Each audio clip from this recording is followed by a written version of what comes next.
You know that feeling when you look around your empty house and realize that the people you spent decades raising, nurturing, and sacrificing for have built their own lives so far away from you that you barely exist in their daily thoughts anymore? You wake up in the morning and there is no rush of footsteps, no voices calling your name, no urgent needs demanding your attention. The silence is so thick you can almost touch it, and in that silence, something inside you whispers that maybe you have become invisible, that maybe your season of relevance has passed, that maybe the best chapters of your life are now just fading photographs in albums that nobody opens anymore. You see other families gathering, laughing, celebrating together, and you wonder what you did wrong, what you could have done differently, why your children grew up and away instead of growing up and staying close. The phone calls become shorter and less frequent. The visits turn into obligations marked on calendars with the same enthusiasm as dental appointments, and slowly, quietly, without anyone officially announcing it, you realize you have been relegated to the margins of the lives you once centered your entire existence around. Financial worry adds another layer to this pain because you find yourself wondering if you have enough, if you planned well enough, if you can maintain your dignity and independence without becoming a burden, without having to ask for help from people who seem too busy to notice you are struggling. This is not the golden years you imagined. This is not the retirement you dreamed about when you were working those long hours and missing those moments because you believed you were building something that would matter, that would last, that would create a legacy of connection and closeness. But here is what the world does not tell you. Here is what the voices of disappointment and abandonment do not want you to know. Your story is not over. Your purpose has not expired. Your value has not diminished with age. In fact, what you are experiencing right now, this stripping away of everything you thought defined you, this removal of the roles and relationships you believed gave your life meaning, this is not God forgetting about you. This is God preparing you for something that requires you to be emptied of all the things that were never really yours to begin with. You see, God has a pattern throughout Scripture of taking people in their later years, people who thought their productive days were behind them, people who had been overlooked, passed over, and written off, and using them for assignments so significant, so powerful, so world-changing, that their earlier years look like mere preparation in comparison. Abraham was 75 when God called him to leave everything familiar and start a journey that would make him the father of nations. Moses was 80 when God appeared to him in a burning bush and commissioned him to lead an entire people out of slavery. Noah spent decades building an ark when everyone thought he had lost his mind, but he was the one who preserved life itself when the floods came. These were not young men in the prime of their strength. These were individuals who had lived long enough to be dismissed by a youth-obsessed culture, who had experienced enough disappointment to be cynical, who had every reason to believe their moment had passed. But God saw something different. God saw readiness. God saw availability. God saw people who had been refined by time and circumstances into vessels that could carry something eternal. What if I told you that the very isolation you are experiencing right now is not punishment, but preparation? What if the stripping away of distractions and demands is actually God clearing the deck of your life so He can place something on it that would have been crushed under the weight of everything else you were carrying? What if your adult children moving away and building their own lives is not rejection, but release, not abandonment, but freedom, not the end of your purpose, but the beginning of a new chapter that requires you to be unencumbered by the obligations that consumed your earlier decades? I am going to share with you a perspective on wealth, purpose, and divine timing that most people never grasp, a perspective that powerful people throughout history have understood, but that gets lost in a culture obsessed with youth and immediate results. This is not about empty comfort or religious platitudes that sound nice, but change nothing. This is about a fundamental restructuring of how you see your current season, how you understand resources, and how you position yourself to receive what God has been holding in reserve specifically for this moment in your life. The principles I am going to share with you come from a combination of timeless biblical wisdom and the proven strategies of people who built extraordinary legacy, people like John D. Rockefeller, who understood that true wealth is not about accumulation, but about stewardship, not about hoarding, but about multiplication, not about self-indulgence, but about kingdom impact that outlasts your lifetime. Let me start by confronting something that might be uncomfortable, but necessary. The financial anxiety you feel, the worry about having enough, the fear of becoming dependent or irrelevant. Much of this is rooted in a scarcity mindset that is fundamentally incompatible with biblical truth. You were taught, either explicitly or through cultural absorption, that your value is tied to your productivity, that your worth is measured by how much you contribute to others, that your season of blessing is connected to your season of physical strength and youth. But this is a lie that keeps millions of people in bondage to fear and limitation. The God of Scripture is not a God of scarcity. He is not rationing his resources based on your age or stage. He is not more inclined to bless the young and ambitious than the old and weary. In fact, if you study the patterns of divine intervention throughout the Bible, you will find that God seems to delight in showing up powerfully in the lives of people who have been counted out, who have been overlooked, who have reached a point where human logic says they should be winding down rather than ramping up. Why?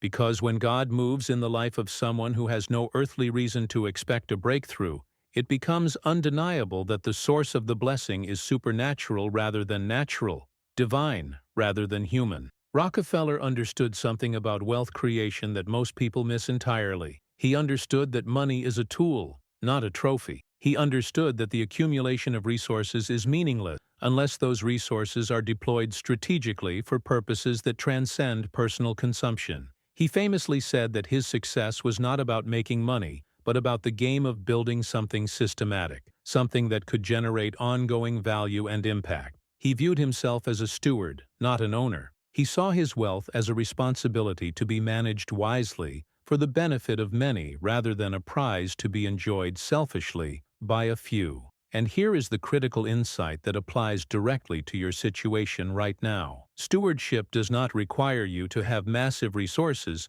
before you can begin operating with a steward mindset. Stewardship is a posture, a perspective, a way of relating to whatever you have been given, whether that is much or little, by worldly standards. When you shift from an ownership mentality to a stewardship mentality, something powerful happens in the spiritual realm. You signal to God that you understand the true nature of resources, that you see yourself as a manager of His assets rather than the ultimate authority over your own life, and that alignment positions you to receive more, because God can trust you to handle increase without it destroying you. Most people who reach your season of life make one of two critical errors. The first error is retreating into self-pity and resignation, accepting the narrative that their best days are behind them, and that the most they can hope for is a comfortable decline into irrelevance. These are the people who stop dreaming, stop planning, stop believing that God has anything significant left for them to do. They become passive consumers of their remaining years rather than active participants in divine purpose. The second error is the opposite, but equally destructive. These are the people who panic in the face of financial uncertainty and make desperate, fear-driven decisions that compromise their integrity, waste their remaining resources, and leave them worse off than before. They grasp at get-rich-quick schemes. They make impulsive investments in things they do not understand. They allow smooth-talking scammers to exploit their vulnerability and desperation. Both of these errors stem from the same root problem, which is a failure to understand that God operates on a different timeline and according to different economics than the world system. In the kingdom of God, later is not worse than earlier. Slower is not less valuable than faster. The harvest that comes after decades of patient cultivation is not inferior to the harvest that comes quickly. In fact, often the opposite is true. The blessings that arrive after long seasons of waiting and preparation tend to be more substantial, more sustainable, and more aligned with divine purpose than the blessings that come easily and early. So what does this mean practically for you right now in your situation? It means you need to make a fundamental decision about which story you are going to believe about your life. Are you going to believe the story that culture tells, the story that says you are aging out of relevance and usefulness, that your financial situation is fixed and declining, that the best you can hope for is to manage your scarcity as gracefully as possible until you exit this world? Or are you going to believe the story that Scripture tells, the story that says your latter days can be more glorious than your former days, that God has been reserving certain blessings specifically for this season when you have the wisdom and character to steward them properly, that what looks like an ending is actually a beginning? This is not about positive thinking or manifesting abundance through mental gymnastics. This is about aligning yourself with spiritual realities that transcend natural circumstances. When you study the lives of people who experienced breakthrough later in life, you find common patterns. They reached a point of surrender where they stopped trying to force outcomes through human effort alone. They developed a depth of relationship with God that comes only through extended seasons of dependence and trust. They gained clarity about what truly matters versus what is merely urgent or socially expected. They learned to hear God's voice with precision because they had spent enough time in conversation with Him to recognize His tone, His timing, His methods. These are not things that happen quickly. These are not capacities that develop in people who are constantly distracted by the demands and drama of building careers and raising families and managing complex social obligations. Now, I want to pause here because I know that as I am sharing these principles, something inside you is resonating, but also resisting. Part of you wants to believe that God has something specifically prepared for this season of your life, but another part of you is so tired of hoping and being disappointed that you are afraid to open your heart to expectation again. I completely understand that tension. I have worked with enough people in your situation to know that one of the deepest wounds you carry is the wound of deferred hope. You believed things would turn out differently. You invested decades into relationships and responsibilities, expecting certain returns that never materialized. And now someone is telling you to hope again, to believe again, to expect again, and everything in you wants to protect yourself from another round of disappointment. But here is what I need you to understand. This is not the same kind of hope you had before. This is not hope based on other people coming through for you or circumstances aligning according to your preferences. This is hope rooted in the character and promises of God, which means it is hope that cannot be shaken by human failure or natural limitation. Before we go further, I want to ask you something personal, something important. What is the specific financial fear or struggle that keeps you up at night? Is it the worry that your savings will not last as long as you need them to? Is it the humiliation of having to ask for help or depend on others? Is it the regret over past financial decisions that you wish you could undo? Is it the anxiety about unexpected expenses that could wipe out what little security you have managed to create? I want you to take a moment right now and leave a comment below sharing your particular struggle. You can keep it simple. Just write something like, "My biggest financial fear is blank, and I want to overcome it because blank." I am asking you to do this, not because I am collecting data or trying to boost engagement metrics, although your comment does help this content reach other people who need to hear this message. I am asking you to do this because there is power in articulating your specific struggle, rather than keeping it buried in the anxiety of your mind, where it grows larger and more overwhelming in the darkness. When you name something, when you bring it into the light, when you acknowledge it plainly, you take the first step toward addressing it, rather than being controlled by it. Your comment might be the exact thing that helps someone else realize they are not alone in their struggle. Your honesty might be the catalyst that gives someone else permission to stop pretending they have it all together and start seeking real solutions. And when you share your specific situation, it helps me create future content that addresses real needs rather than theoretical concepts. So pause this video for a moment if you need to, but do not skip this step. Write your comment, name your fear, acknowledge your struggle. This is not weakness. This is courage. This is the beginning of breakthrough.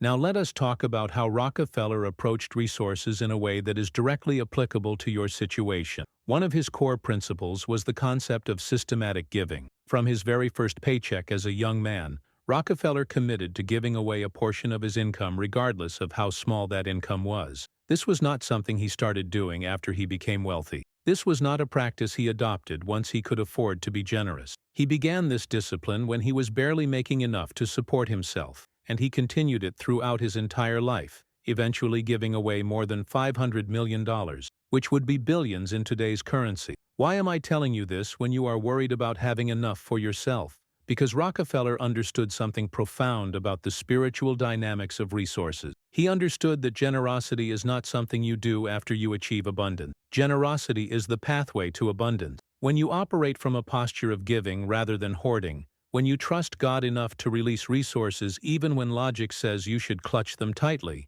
you position yourself in the flow of divine provision rather than the stagnation of self-reliance. I can already hear your objection. You are thinking, Easy for Rockefeller to be generous. He had plenty to give. How does this apply to me when I am worried about my own basic needs being met? This is exactly the wrong question, and it reveals the scarcity mindset that keeps people trapped in cycles of lack. The right question is not how much do I have, but who do I trust? If you trust in your own resources, then you will never have enough because your own resources are finite and depleting. But if you trust in God as your source, then your current amount is irrelevant because your source is infinite and inexhaustible. This is not theoretical theology. This is practical economics in the kingdom of God. When you give from a place of trust rather than abundance, you are making a declaration that your security does not come from what you can see and control, but from what God promises and provides. That act of faith creates an opening for supernatural supply that cannot come as long as you are operating purely from natural calculation. Let me give you a specific example of how this works. There was a widow in the Bible who was down to her last bit of flour and oil. She was preparing to make one final meal for herself and her son before they died of starvation. The prophet Elijah showed up and did something that seems absolutely insane from a natural perspective. He asked her to feed him first before feeding herself and her son. He asked her to take her last resources and give them away to someone else before meeting her own desperate need. Can you imagine how that must have felt? Here is this woman in absolute crisis, and a religious leader shows up asking her to prioritize his hunger over her child's hunger. But notice what happened when she obeyed.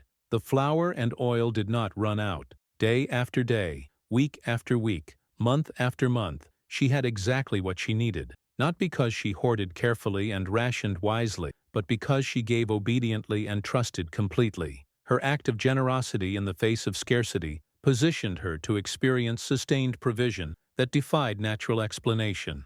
This is not magic. This is not manipulation. This is a spiritual law that operates as reliably as gravity. But most people never experience it because they never create the conditions for it to activate in their lives. Now, let us talk about another principle that Rockefeller embodied, which is the principle of patient accumulation and strategic deployment. Rockefeller did not make his fortune through one big deal or one brilliant idea. He made his fortune through decades of disciplined decisions, through choosing long-term stability over short-term gratification, through building systems that could generate ongoing value rather than pursuing quick hits that felt good in the moment but led nowhere sustainable. He famously said that he would rather earn 1% off the efforts of 100 people than 100% off his own efforts alone. What he understood is that multiplication happens through leverage, through building systems and relationships that can produce results even when you are not actively working. This is critical for you to understand in your current season. You may not have the physical energy or opportunity to go out and work a traditional job. You may not have decades ahead of you to build a conventional career, but you do have something more valuable than time or energy. You have wisdom. You have experience. You have perspective that comes only from living long enough to see patterns that younger people cannot yet perceive. The question is not whether you have value to offer. The question is whether you know how to position and package that value in a way that serves others and generates resources for you. In the modern economy, there are more ways than ever before for people with knowledge and experience to create income streams that are not dependent on physical labor or traditional employment. You can teach what you know through online courses or coaching. You can write and publish books or articles that generate ongoing royalty. You can consult with people or organizations that need the specific expertise you have accumulated through your years of living and learning. You can create digital products that sell while you sleep. You can build small systematic businesses that run with minimal ongoing input from you. I am not suggesting any of these things will happen automatically or without effort. I am suggesting that the barriers to entry for these kinds of endeavors are lower now than they have ever been in human history, and the potential reach is greater. A person sitting in a quiet house with an internet connection and something valuable to share can impact and influence thousands of people around the world without ever leaving home. But this requires you to shift from seeing yourself as someone whose productive years are over to seeing yourself as someone whose most valuable years are potentially just beginning, because you finally have the clarity and freedom to focus on what truly matters without all the distractions that consumed your earlier decades. Let me address something that might be stirring in your spirit right now. You might be thinking that all of this sounds good in theory, but that you have tried and failed before, that you have had dreams that did not work out, that you have made financial mistakes that you are still paying for, that you are too old to start over or try again. I want to speak directly to that voice of discouragement, because it is one of the primary weapons the enemy uses to keep people locked in prisons of their own limiting beliefs. The fact that something did not work in the past does not mean it will not work now. The fact that you failed before does not mean you will fail again. In fact, your past failures have taught you things that increase your probability of future success if you are willing to learn from them rather than be paralyzed by them. Rockefeller himself experienced failure. His first business venture did not succeed the way he hoped, but he did not interpret that failure as evidence that he was not meant to build wealth. He interpreted it as education, as information about what works and what does not, as preparation for the bigger opportunities that were coming. This is the mindset difference between people who achieve lasting success and people who stay stuck. Successful people see failure as feedback. Stuck people see failure as final. There is a passage in the book of Joel where God promises to restore the years that the locusts have eaten. Think about what that means. Locusts come and devour crops, leaving farmers with nothing but devastation and loss. By natural logic, those years are gone. That productivity is lost. There is no way to recover what has been consumed. But God says He will restore. He will give back. He will make up for. Not because He rewinds time, but because He multiplies effectiveness going forward in a way that compensates for what was lost before. This is not just poetic language. This is a promise about how God operates in the lives of people who have experienced seasons of loss and devastation. He does not leave you to simply manage the aftermath of your disappointments. He enters into your situation and releases blessing that is disproportionate to your current circumstances. Blessing that catches you up to where you would have been if the losses had never occurred. But here is the key. Restoration requires participation. It requires you to position yourself to receive by doing things differently than you did before. If you keep operating from the same mindsets and making the same choices that led to loss in the first place, you will keep getting the same results. But if you are willing to learn, to grow, to change, to align yourself with kingdom principles even when they contradict natural logic, then you create the conditions for supernatural restoration. Let us talk specifically about how to think about money as a tool for kingdom impact, rather than just personal security. This is where most teaching on Christian finance goes wrong. It either treats money as something evil that spiritual people should not care about, or it treats money as the ultimate goal that proves God's favor and blessing. Both of these perspectives are distorted and unbiblical. Money is morally neutral. It is a resource that can be used for good or evil, for kingdom purposes or selfish purposes, for building legacy or funding destruction. The question is not whether you should desire financial resources.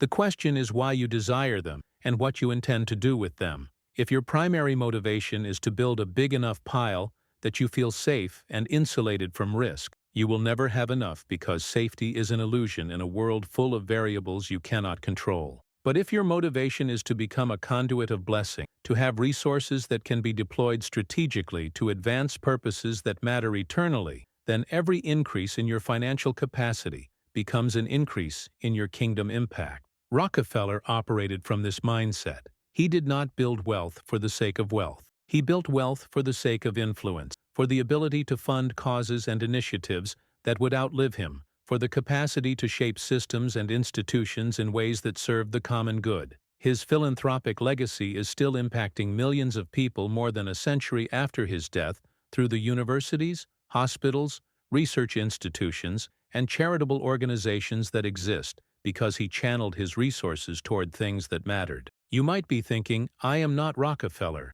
I am never going to have that level of wealth or influence. But that is the wrong comparison. The question is not whether you can match his scale. The question is whether you can match his mindset. Can you see yourself as a steward rather than an owner? Can you think in terms of legacy rather than just survival? Can you ask God what purposes He wants to fund through your life, rather than just asking Him to meet your personal need? When you make that shift, when you elevate your vision from survival to significance, something shifts in the spiritual atmosphere around your life. Opportunities start appearing that were always there, but that you could not see because you were looking at the wrong level. Resources start flowing that were always available, but that you could not access because you were asking the wrong questions. I want to give you some practical steps you can take right now, today, to begin repositioning yourself financially and spiritually for the breakthrough that God has been holding in reserve for this season of your life. First, you need to get brutally honest about your current situation. Write down exactly what you have and exactly what you owe. Do not fudge the numbers. Do not avoid looking at statements because they make you anxious. You cannot steward what you will not acknowledge. Most people stay in financial bondage not because their situation is actually hopeless, but because they refuse to face it honestly, and that refusal keeps them operating in fantasy rather than reality. Second, you need to identify where you are leaking resources through habits and patterns that do not serve you. This is not about legalism or deprivation. This is about being intentional. Are you spending money on things that provide temporary comfort but no lasting value? Are you allowing other people to manipulate you into financial decisions that benefit them more than you? Are you making purchases based on emotion rather than strategy? Small leaks sink ships. You do not need massive income to start building financial margin. You need to close the gaps where resources are draining away without producing anything meaningful. Third, you need to establish a systematic giving practice if you do not already have one. I do not care if you start with $5 a month. The amount is not the point. The posture is the point. When you give consistently, even sacrificially, you are training yourself to trust God as your source, rather than trusting your own accumulation. You are also positioning yourself in the flow of divine economics, where giving and receiving are connected in ways that defy natural logic. Fourth, you need to ask God specifically what He has been preparing you to do in this season. Do not assume you already know. Do not default to what you have always done or what other people expect from you.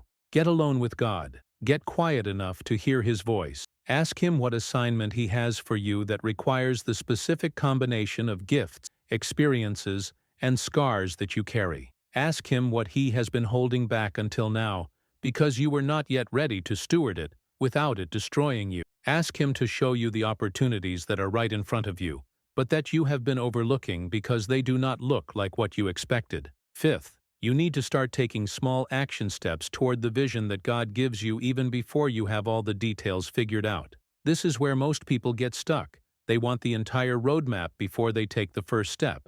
But faith does not work that way. God reveals the path as you walk, not before you walk. He gives you enough light for the next step, and when you take that step, more light appears for the step after that. But if you wait for complete clarity and guaranteed success before you move, you will never move. Sixth, you need to find other people who are operating from a kingdom mindset about resources and stewardship. You become like the people you spend time with. If you surround yourself with people who complain about scarcity and blame external circumstances for their lack, you will adopt those same patterns. But if you connect with people who think abundantly, give generously, and believe God for breakthrough, their faith will strengthen your faith, and their strategies will inform your strategy. This does not mean you abandon old friends or family members. It means you intentionally add voices to your life that call you higher, rather than confirming your limitation. Now I want to talk about something that might be the most important principle in this entire message, and that is the principle of seed and harvest. Every farmer understands that you have to plant before you can reap. You have to put seed into the ground, cover it with dirt, and wait for the process of growth to happen underground before anything visible appears above the surface. This seems obvious when we are talking about agriculture, but somehow people forget this principle when it comes to finances and life impact. They want harvest without seed. They want results without investment. They want breakthrough without process. And then they get frustrated and bitter when nothing changes. Here is what you need to understand. Whatever you are experiencing right now is the harvest of seeds that were planted in previous seasons. If you are experiencing isolation and financial stress, it is not because God forgot about you. It is because certain seeds were planted, either by you or by circumstances beyond your control, and those seeds have produced a harvest. But here is the good news. You are not stuck with the current harvest forever. You can plant different seeds right now that will produce a different harvest in the future. The question is, what are you planting? Every decision you make is a seed. Every word you speak is a seed. Every thought you dwell on is a seed. Every action you take or fail to take is a seed. These seeds are going into the ground of your future, whether you are conscious of it or not. Most people plant randomly and unconsciously, and then they wonder why their harvest is chaotic and disappointing. But when you understand the principle of sowing and reaping, you can become strategic about what you plant. If you want financial breakthrough, you need to plant seeds of generosity, discipline, and wisdom with your current resources, no matter how limited they are. If you want restored relationships, you need to plant seeds of forgiveness, communication, and initiative, rather than waiting for others to reach out first. If you want purpose and impact, you need to plant seeds of service, creativity, and faith, rather than sitting around waiting for someone to hand you an opportunity. The timing between planting and harvest varies. Some seeds produce quickly. Other seeds take years to mature. But the law is reliable. You will reap what you sow, more than you sow, later than you sow. This is both a warning and a promise. It is a warning because it means your current actions have future consequences that you cannot escape. It is a promise because it means your current obedience has future rewards that are guaranteed, even if you cannot see them yet. Most people give up right before breakthrough because they plant seeds and then get impatient when they do not see immediate results. They assume nothing is happening. They assume their effort was wasted. They assume God did not hear them or does not care. But underground, in the invisible realm, roots are growing, strength is developing, life is forming. And one day, seemingly suddenly, something breaks through the surface and everyone is amazed at the overnight success that actually took years of hidden preparation. This is why your season of isolation and stripping might be the most valuable season of your life. Not because suffering is good in itself, but because this is the season where you are being freed from all the things that distracted you from your true assignment. This is the season where God has your full attention because nothing else is demanding it. This is the season where you can hear His voice with clarity because all the other voices have faded into the background. This is the season where seeds can be planted deeply because the soil of your heart has been broken up by disappointment and loss. Hard ground cannot receive seed effectively. But ground that has been plowed, that has been turned over, that has been broken and exposed, that ground is ready to produce abundantly when the right seeds are planted at the right time. Let me tell you what is possible for you if you will embrace the principles I have been sharing rather than dismissing them as nice ideas that do not apply to your situation. It is possible for you to experience financial breakthrough in the next few years that completely changes your sense of security and freedom. It is possible for you to discover or rediscover gifts and capacities that you did not even know you had or that you thought were no longer relevant. It is possible for you to build income streams that provide for you and create surplus that you can use to bless others. It is possible for you to rebuild or establish new relationships that are based on mutual value rather than obligation or guilt. It is possible for you to create a legacy that impacts people you will never meet in your lifetime. None of this requires you to be someone you are not. None of this requires you to have resources you do not have. All of this requires you to make a decision about which voice you are going to listen to and which path you are going to walk. You are at a crossroads right now. You can continue down the path of resignation and decline, believing the story that your best days are behind you, and that the most you can hope for is a dignified management of diminishing returns. That path leads to bitterness, regret, and wasted potential. Or you can choose the path of faith and expectation, believing that God is not done with you, that He has been preparing something specifically for this season that requires the wisdom and character you have developed through all the years and experiences that have brought you to this moment. That path leads to breakthrough, impact, and legacy. The choice is yours. Nobody can make it for you. But I can tell you from experience working with hundreds of people in similar situations, the ones who choose faith over fear, expectation over resignation, they are the ones who look back years later amazed at what God did when they decided to trust Him, even when circumstances screamed that trust was foolish. Before I close, I want to invite you to something. If this message has stirred something in you, if you sense that maybe, just maybe, God is trying to get your attention about something He wants to do in your life, I want you to subscribe to this channel and turn on notifications. I am not saying that because I need your subscription.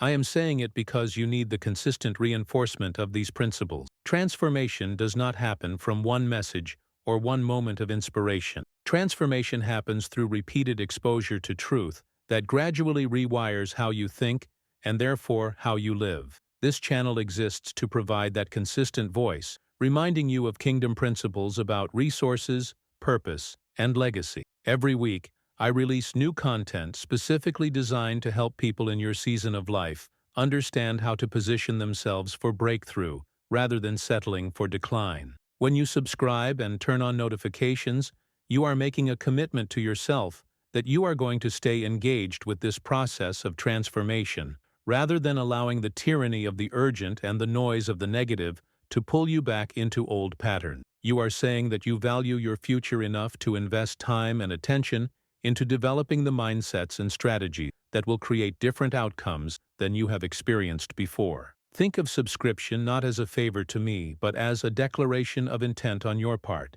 It is you saying, I am not done, I am not finished, I am not ready to fade quietly into irrelevance. It is you saying, I believe God has more for me, and I am willing to do what it takes to position myself to receive it. It is you saying, I am part of a community of people who refuse to accept the limitations that culture tries to impose based on age or circumstances. The people who are part of this community are not passive consumers of content. They are active participants in their own transformation. They engage in the comments. They share what they are learning and experiencing. They encourage each other when doubt creeps in. They celebrate breakthroughs together. This is not just a YouTube channel. This is a movement of people who are rewriting the narrative about what is possible in the later seasons of life. So here is what I want you to do right now. Hit that subscribe button, turn on the notification bell so you do not miss any new content, and then take 60 seconds to leave another comment below telling me what specific aspect of this message hit you the hardest. Was it the principle about generosity opening the door to provision? Was it the idea that your isolation is actually preparation rather than punishment? Was it the reminder that God has a pattern of using people powerfully in their later years? Whatever it was, share it. Your comment will help me understand what resonates most deeply, so I can create future content that serves you and others like you even more effectively. And your comment will encourage other people who read it and realize they are not alone in their journey. Now let me bring this home with a final thought that I want to burn into your consciousness. The title of this message says, They left you to age alone, but God kept something just for you. Do not miss the second part of that statement. God kept something just for you, not for someone else, not for the people who are younger, or more connected, or more talented. For you, specifically for you, uniquely for you, something that requires your particular combination of experience, wisdom, pain, and faith. Something that could not have been entrusted to you earlier because you were not yet ready to steward it without it destroying you or distorting you. Something that has been held in reserve, waiting for this exact moment when you have been stripped of everything that was never really yours anyway, and you are finally ready to receive and carry what is authentically yours by divine design. That something might be financial, it might be relational, it might be a revelation of purpose that changes how you see your remaining years. It might be a ministry that impacts hundreds or thousands of people. It might be a business idea that generates income and creates jobs. It might be a book or course or message that carries wisdom only you can articulate because of what you have lived through. I do not know what the specific something is for you, but I know it exists. I know it is real. I know God does not waste anything, including pain and isolation and disappointment. He redeems, He restores, He repositions. He takes what the enemy meant for evil and transforms it into something that serves good. But you have to be willing to believe that and cooperate with that, rather than hardening your heart in bitterness and shutting down in self-protection.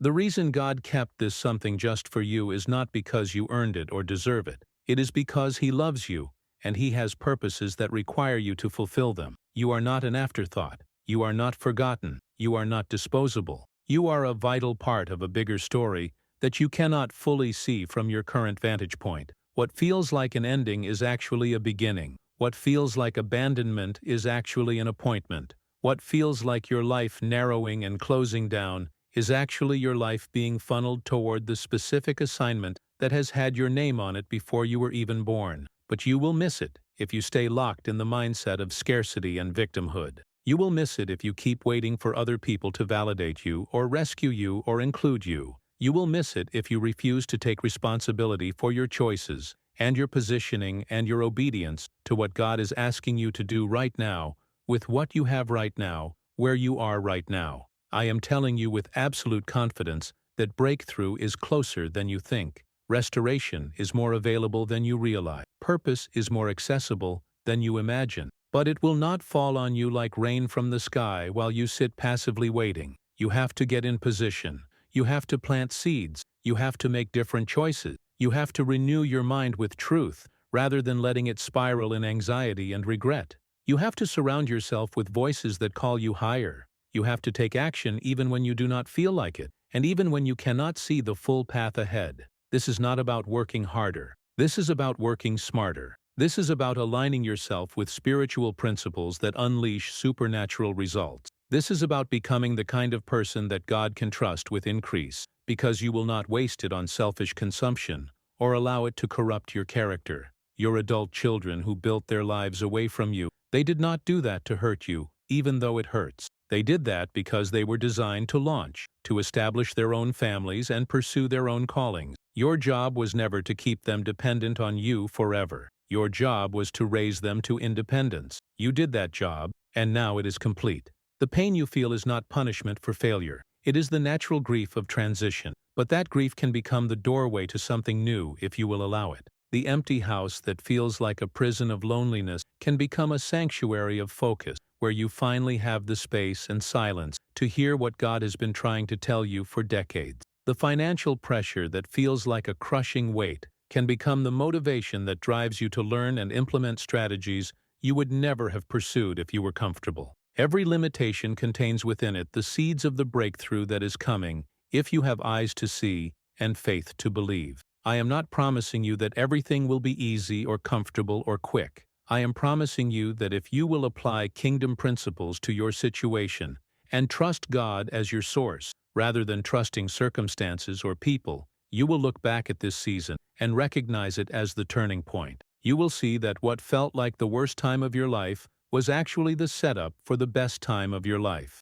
You will understand that the stripping and the isolation were necessary to prepare you for something that could not have come any other way. You will thank God for not giving you what you thought you wanted when you wanted it, because what He kept for you and what He is releasing now is so much better than anything you could have orchestrated through your own effort and understanding. So make the decision right now. Choose faith. Choose expectation. Choose to believe that God is good, and that His plans for you are good, and that He is working all things together for your good, even when you cannot see how all the pieces fit. Choose to be a steward rather than a victim. Choose to plant seeds rather than just hoping for a harvest. Choose to take action rather than waiting for perfect clarity. Choose to subscribe to this community and stay connected to voices that will reinforce these truths when your emotions try to pull you back into old patterns. Choose life. Choose blessing. Choose the path that leads somewhere rather than the path that leads nowhere. Your latter days can be more glorious than your former days, but only if you are willing to believe it and position yourself to receive it. The choice is yours. What are you going to choose?